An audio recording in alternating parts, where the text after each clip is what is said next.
80 years ago, Australia and Japan were bitter enemies in a brutal war. Today, we stand side by side as two of the closest security partners in the Indo-Pacific. That partnership was put to the test late last year when Japan's new Prime Minister, Sanae Takaichi, said Japan could use military force to intervene if China invaded Taiwan. Beijing reacted furiously, issuing diplomatic protests, blocking Japanese seafood imports, and warning Chinese tourists to stay away from Japan. And Chinese military aircraft conducted intermittent laser illumination on Japanese aircraft in what Tokyo called a dangerous act of exceeding the scope necessary for safe flight. Australia didn't stay silent. Defence Minister Richard Marles said he was deeply concerned by China's actions and reaffirmed that Australia and Japan would stand together to uphold a free, open and rules-based Indo-Pacific. How did Japan and Australia go from bitter enemies during World War II to one of the most important military allies in just 8 decades? And if a Chinese invasion of Taiwan happened and Japan involved themselves militarily, would that mean Australia would come to the aid of their ally? I'm Mel Pikos and today we're talking tactics.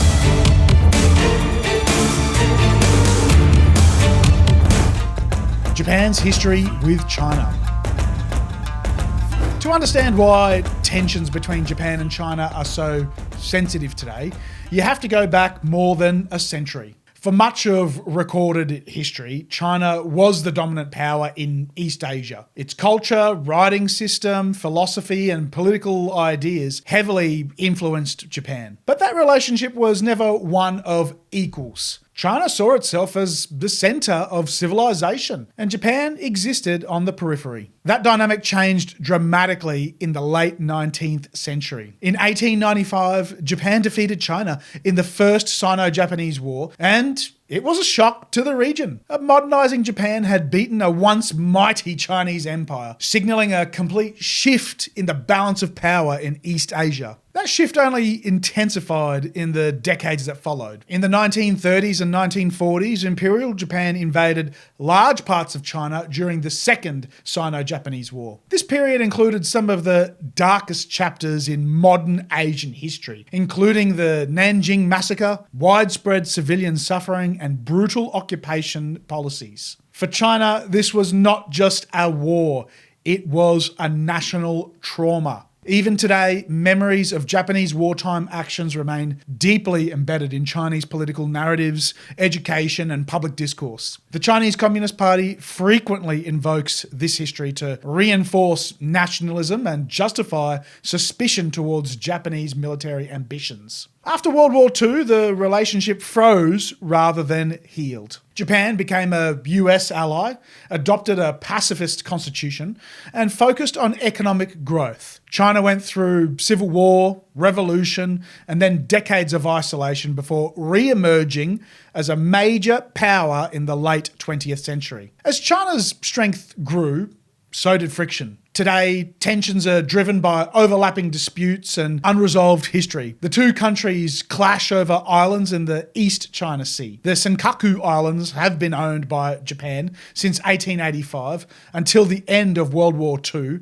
when the USA took control of them. Japan received them back in 1972 and has administered them ever since. But China has claimed these lands since they discovered them in the 14th century. China calls them the Diaoyu Islands, and in fact Taiwan also claims them as Diaoyu Tai Islands. China and Japan compete for influence in the East China Sea, and Beijing remains deeply wary of any move by Japan to expand its military role, especially in coordination with the United States. From China's perspective, Japan is a former aggressor that must be kept in check. From Japan's perspective, China is an increasingly assertive power who is challenging regional stability, maritime boundaries, and the rules-based order. This long, complicated, and often painful history is the backdrop to everything we see today. And it explains why even a single statement from a Japanese leader about Taiwan can trigger such a sharp reaction from Beijing. Australia's history with Japan. For Australia, the relationship with Japan begins in the darkest chapter of our modern history. During World War II, Japan and Australia were bitter enemies in a brutal Pacific War. Japanese forces attacked Australian shipping, bombed Darwin, and pushed down through Southeast Asia, creating a genuine fear that Australia itself could be invaded. The war left deep scars, both physically and psychologically, and for decades, it shaped how Australians viewed Japan. But what followed after 1945 was one of the fastest and most successful reconciliations in modern history. In the post-war years, Australia made a deliberate choice to rebuild relations with Japan, not as an enemy, but as a partner. Economic cooperation came first. By the 1960s and 70s, Japan had become Australia's largest trading partner, buying Australian coal, iron ore, and agricultural products. Trade became the bridge that helped rebuild trust. As the Cold War set in, Japan and Australia found themselves aligned on more than just economics. Both relied heavily on open sea lanes for trade. Both benefited from a stable US-led regional order, and both had a shared interest in preventing conflict in the Indo-Pacific. Public memory of World War II never disappeared, but at the policy level, strategic reality took over. Today, Australia no longer sees Japan through the lens of past conflict, but as a key partner in maintaining balance and stability in the Indo-Pacific. And as China's power grew and regional tensions increased, Australia and Japan started to see their security interests align more closely. Maritime security, freedom of navigation, and regional stability became shared priorities. Defence cooperation slowly expanded, political trust deepened, and military agreements came into effect.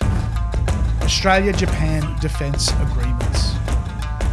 Over the past 2 decades, Australia and Japan have quietly but steadily built one of the strongest defence relationships in the Indo-Pacific. The turning point came in 2007 with the Joint Declaration on Security Cooperation. It laid the groundwork for regular defence dialogue, joint exercises, and deeper strategic trust. But the relationships took a major leap forward in 2022 with the Reciprocal Access Agreement. The RAA allows Australia and Japanese forces to train, deploy, and operate in each other's countries with streamlined legal and logistical agreements. For Japan, this was historic. It was the first agreement of its kind outside of the alliance with the US, signalling just how serious Tokyo views Australia as a security partner. Since then, cooperation has expanded rapidly. There is growing intelligence sharing and coordination, particularly around maritime surveillance and regional security.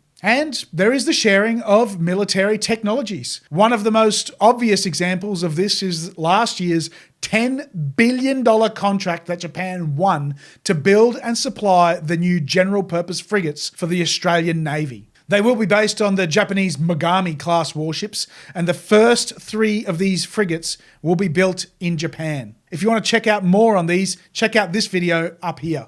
And critically, both countries are improving interoperability with US forces, strengthening trilateral cooperation across the Indo-Pacific. At the core of these agreements is a shared strategic outlook. Both Australia and Japan are heavily dependent on secure sea lanes. Both support freedom of navigation and overflight, and both are committed to upholding a rules-based international order in the face of growing coercion and grey zone activity. That's why Australia's recent public backing of Japan, as it faces diplomatic and military pressure from China, matters so much. It marks a shift from quiet cooperation to open alignment. And personally, I think this is great. Australia should be publicly standing beside our partners when they are bullied, harassed, or attacked by other states, just like China did to Australia when we called them out on the COVID pandemic. Why is Japan concerned about Taiwan? For decades, Japan tried to balance its relationship with China carefully. But Beijing is increasingly being seen as not just a rival, but as a direct and immediate security threat. One major reason is China's rapid military expansion. The People's Liberation Army Navy is now the largest navy in the world by ship numbers, and Chinese air and missile forces are operating closer to Japan than ever before. Chinese military aircraft regularly enter Japan's air defense identification zone, especially around the Senkaku Islands, forcing Japanese fighter jets to scramble at record rates. Chinese naval vessels, including aircraft carriers, now pass through key choke points near Okinawa and the Miyako Strait as a routine show of force. This constant pressure creates a grey zone pressure campaign, stopping short of war but steadily testing Japan's control and resolve. Second is Taiwan's proximity to Japan. Looking at a map of the area, you might not think Japan is that close to Taiwan, but if you follow down the island chain, Japan actually stretches all the way down to here. This is the island of Yanaguni. It's part of Japan and is only about 110 kilometers away from Taiwan. On a clear day, you can actually see Taiwan from the island. Conflict that close could threaten Japanese territory. Japan also relies heavily on sea lanes that run past Taiwan for energy imports and trade. And the island of Okinawa also hosts a major US military base. If a Chinese invasion were to occur, it's likely that they might try to neutralize US assets first, which means this base would likely be a major target, another threat to Japan. From Tokyo's perspective, a Chinese takeover of Taiwan would not just be a regional crisis, it would fundamentally reshape the balance of power in East Asia. This is why Japan has rewritten key defense policies, increasing military spending to levels not seen since World War II, and openly describing China as its greatest strategic challenge in official defense documents. And this is why Prime Minister Sanae Takaichi said the quiet part out loud, that Japan could intervene militarily in a China-Taiwan conflict. If Japan intervenes, does Australia join?